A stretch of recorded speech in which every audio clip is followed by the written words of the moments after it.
great to see you because the last time I saw you, you were on stage and you were tearing it up. It was an amazing performance. If I remember correctly, because I had the honor of introducing you, I had to call you back out. Did you do an encore? If I remember correctly, I Yeah, think you we did. did. Yeah, yeah. It was crazy. It was a crazy night. So fun.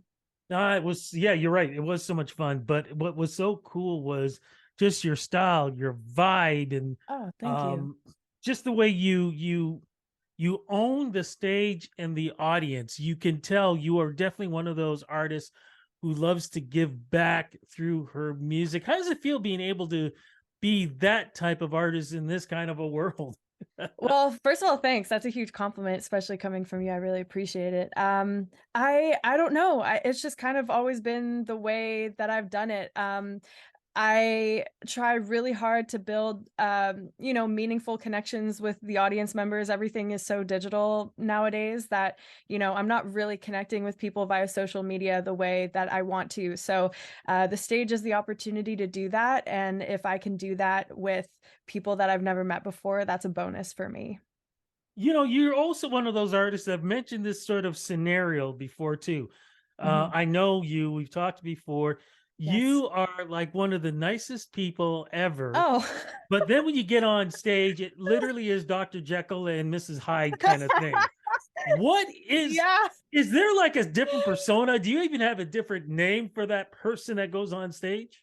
Oh, absolutely. That's Delyn. That is what Delyn is. That's who she is, I guess. Yeah, I don't even know where it comes from. It just needed to happen. She needed to come out. So that's what it is. I love having that kind of dichotomy. It's awesome to be able to, be a nice person in like public settings. If I'm, just chatting with you, I'm gonna be nice and bubbly, and I'll probably giggle a lot. But stage, yeah, don't mess with me on stage. It's No, hardcore, no, man. absolutely. Now you mentioned stage. There's a stage that you're going Yes. to be on that's coming up at Revival as we speak, and it is going to be amazing. I want you to talk Mhm. about it because you and two other artists are going to be performing, but it's also for a great cause, and it's something we definitely need, especially what we've been going through the last couple of years. Yeah, absolutely. So yeah, it's in partnership with Lemon Stage and the Canadian Music Therapy Fund, if I'm not mistaken. And I actually did a little bit of work with the Canadian Music Therapy Fund when COVID started happening. So it was all social media, which is pretty much all we could do at the time. But just yeah, posting awareness posts on mental health and that kind of thing. So I have so much respect for the organization and what they're doing, and it means the world to be a part of this event. I'm so stoked to be sharing the stage with the artists that are on the bill as well, Alexander Saint and then Ian James. So yeah, super cool. Actually, Alex played in my band a little while ago, which was crazy because he plays with like massive people, but his solo stuff is incredible. So yeah, super stoked. And just to throw this out there, I do believe as we speak, you're giving away tickets, aren't you? Yes, I am. I am giving away tickets. I just posted a little something on Instagram the other day, so I'll be announcing that on Sunday. Fantastic. I absolutely love this and love what you're doing too. Let's talk a little bit about your career Mhm. also, because can I say that you were born in this? Like literally, it's in your blood. I can say that. Yes, yeah, yeah. My father's a musician, so yes, absolutely. I love the way you just make it. Yeah, he's a musician. Yeah, yeah, yeah. No, no, let's talk about the legend here, please. Yeah, my dad is pretty crazy. For anyone who doesn't know, he used to be on the Humble and Fred show.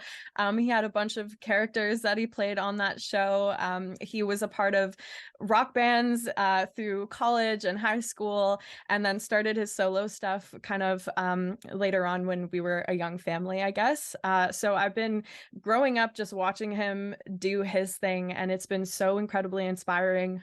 He's a pretty well-known voice actor as well. For those who have seen the Mini Wheats commercials or watched Family Channel back in the day, he was the voice of those things and much more. And yeah, it's just so incredible to be able to share the same house as him and like have or household rather, and have a little bit of his mind in mine. Now he's going to be performing too, correct? Yes, he's part of the band now, officially the drummer of the band, so it makes it even more special. I love it. What's it like growing Yes. up when you are on the other side of the fence. There are people who grow up and they're watching groups and they're watching, they go to shows and they see it on one aspect. What is Mhm. it like for you growing up on the other side and not even realizing that there is another side to it? Yeah, it's crazy. It's honestly the side that I'm the most comfortable with. For those who don't know me that well, I really don't do well in crowds. I'm not a big concert goer, which might be a shock to some people, maybe not. But it really freaks me out. But being on stage is where I get to kind of just own it and immerse myself in music and connect with people and other musicians, and that's the special side for me. So there's a lot of work that goes into it, but it's what drives me, so it's great. How did your friends growing up relate to you on that? Where they could be talking about, "Oh, what'd you do on the weekend? I did this, that, whatever," and you're like, "Oh, my dad had blah blah blah over," and they're like, Uh, "What? yeah. You had? I'm sorry, who did you have? Oh yeah, he just came.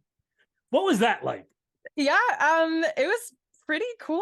I mean, I have the most amazing friends, so, like, everything's just kind of normal.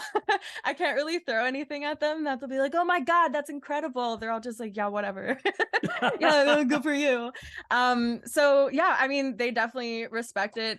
They've been really great and kind of just supporting both me and my dad throughout our careers, and yeah, it's been cool. When did you get the itch in being in music? Was it because of your dad? Because I mean, let's face it, everybody wants to emulate what your heroes are doing, but Yeah. you got to be good at it. You are good at it. Thank you. So, how did that start to develop, and how much did your dad have in helping with that development? Oh man, my dad had everything to do with it. So yeah, I love that you used heroes because my dad is definitely my hero. And like my mom too. I'm not taking away from her because I love her. But yeah, my dad had everything to do with kind of the spark, I guess, if you will. I joined a choir when I was younger. I got a bunch of solos as like a solo vocalist and was like, oh, I really like this attention. This is really nice. Just wasn't really the music that spoke to me all that much. So actually when I was 16, my dad introduced me to a producer that he had been working with in the past, and I started working with him and just kind of fleshing out that sound. And since then my dad and I have kind of taken it to another level, which is really cool. What kind of stories do you like to tell in your music when you're writing it? I think a lot of personal stories actually. It was interesting because I got a lot of mixed feedback on how I should be writing my songs when I was first starting out. And a lot of people said, like, you should really stay away from the super personal stuff unless you're gonna like map it out exactly how it went. And I'm like, but why can't I just have kind of a gray area, like just be inspired by what happened to me and have it be open so that people can listen to it and not be like, oh, I guess that's Delyn's experience. I want them to be able to like, oh, damn, that's mine too. So um yeah, I try really hard to do exactly that. Just approach it as I went through this, or oh my god, I went through this. Like it doesn't always have to be depressing. Unfortunately, the songs that I've released so far are pretty dark. But um But did yeah. that have anything to do with what was going on during COVID? Because a lot of people during the pandemic, they were writing music one way. That happened. We saw a lot of things on social media. We saw things on television. Even Mhm. people where we thought were friends, suddenly it was like, "Ooh, I didn't Yeah. know you were like that." Did that have anything to do with it? Absolutely. I think it was really interesting. I saw a lot of artists who actually just quit through COVID. And I don't blame anyone for doing that. And maybe they're coming back to it now. But it was a really hard time. And I actually wrote a song called Ghost Town, which is released. And it's all just about like, guys, we got to come together and, make the most of this horrible, horrific situation. But, as cheesy as it is, we also have each other and we should really try not to um push each other out. We really need that kind of unity right now to get through this. And I was lucky enough to see a lot of that with my family, my friends, people outside of that. Social media can be pretty horrible, but I managed to tap into those sweet algorithms with like really good things happening around the world. So yeah, definitely coped with that through music. I don't know if you ever get a chance. There's a video, and I don't remember if I saved it or not, of somebody who put clips together of the major cities around the world and what it looked like during COVID, where Wow. it's daylight and nobody's on the street, or there's maybe one person cycling. Like it's crazy when you think Jeez. about we actually went through this. Yeah, it's insane. Total apocalypse town. Like, just Yeah, horrifying. Yeah. completely. So after it was well, it's not really over. So let's make that clear. Yeah, But yeah, when yeah. things started opening up, Mhm. what were your challenges in wanting to get? So you're writing all this music, you're experiencing all these things. What was the plan now in getting out there and getting that music out there to the public? Yeah, well, the kind of fan base building really took a shot in COVID or during COVID because that was like 2 years plus of not being Yeah. able to play shows. So that was definitely priority one. Is like get out there and do what you can to push the music that's been released that you haven't really been able to promote for the past 2 years.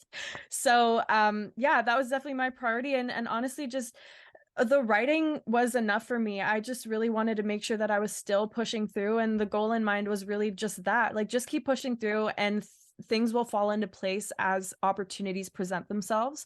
Obviously, I wasn't sitting around on my couch being like, "Oh, well, I hope a song comes to me today and then maybe I'll get famous." It was like, "No, no, no. I'm grinding it out in the studio. I'm trying to get better at guitar, piano, working on my vocals, working on my fitness, working on like my relationships and everything else." And that's when really cool things came up. I mean, being asked to play Lemon stage last year was huge for me. Like that was Yeah. so, so cool. And it was huge for my fan base growth as well. And just a confidence boost. I was like, damn, yeah, you know what? I can do this. And this is awesome. So Yeah, yeah. you kind of mentioned Lemon Stage, Lemon Entertainment. I was going to ask you, how did they help with your career and the comeback? Oh my gosh, immensely. I mean, Jessica, who's the CEO, founder of Lemon, is just the most genuine, most generous person I think I've come across in the industry so far. And it's really cool to say because she's also a woman. And she's not one of these women who just puts up a front being like, yeah, women need to support each other. And then they don't do the work. Jessica, like I would DM her and be like, "Hey, I don't know what to do here. Do you know any venues that I could play at? No one's reaching out to me. What like or getting back to me. What can I do?" And she'd be like, "Yeah, just give me a sec. No worries. I'll get back to you tomorrow." And she always did. And like rants, asks, anything. She was there for it. And it's been really incredible to be able to kind of work with her in that capacity. So yeah. What's been the latest or last release that you did? The single is called Head to the Sky. And that was actually kind of a post-COVID write. I was really frustrated. The lyric in the hook is "the world kept turning and left me behind." And I think a few people could probably relate to that. It felt like I was starting my life before COVID hit, and then everything was on pause for a really long time. And coming out of it, all these artists who had tours and stuff booked in 2020 were now being prioritized, obviously, and taking up all the spots that, we were hoping to get. So it just felt like, yeah, the world kept turning and left me behind. Yeah, it's kind of tough right now too, because not only that, we've lost a lot of venues too. So Yeah. how are you circling around on this? Yeah, I mean, first of all, it's horrible to see all these kind of iconic venues not be able to keep their doors open. But I'm doing my best to stay updated in the scene and see what's opening and what's still going, and if there are any opportunities for me to connect with other bands and jump on some bills together. So it's all just kind of hoping for the best. Put it out there and see what sticks. Yeah. Fingers are crossed. This is why we're Thank happy that you. you're going to be on this stage that's happening. Thank you. Are we going to be hearing any new music? And if there is going to be some new music, what's the feel on this? And when do you think any of this is going to be released? Ooh, yes, lots of new music. I've been sitting on so much music. I mean, we were just talking about COVID. A lot happened during those 2 years. I didn't just write one song. So lots to come. Still planning on what that looks like. Singles, EP, album. I don't know yet, but definitely by the summer we'll be seeing some new stuff. Well, I get to introduce you for a second time, so I'm Yes. looking forward to that. And like you said, you're giving away tickets as we speak. Yes. Sunday, people got to tune in to see what's happening. So, what do people need to do to get these free tickets? It's super easy. You just go to my Instagram and you comment on the ticket giveaway post and just tag the person that you want to bring, and we will choose who those people will be on Sunday. Fantastic, because Yeah, tickets are going fast. This is going to be great. they are. Three great acts, great venue, um, great cause. We couldn't ask for Mhm. anything better. And folks, like I said, Dr. Jekyll, Mrs. Hyde, she's the sweetest person right now. But wait till you see her on stage. She breathes fire. Cannot wait. Thank you so much for this interview. Say hello to your dad for Thank me you. too. Can't wait to see him I on will. Tuesday. This is going to be a lot of fun. Thanks again for the interview. Thank you so much, Rudy. Appreciate it. Talk soon.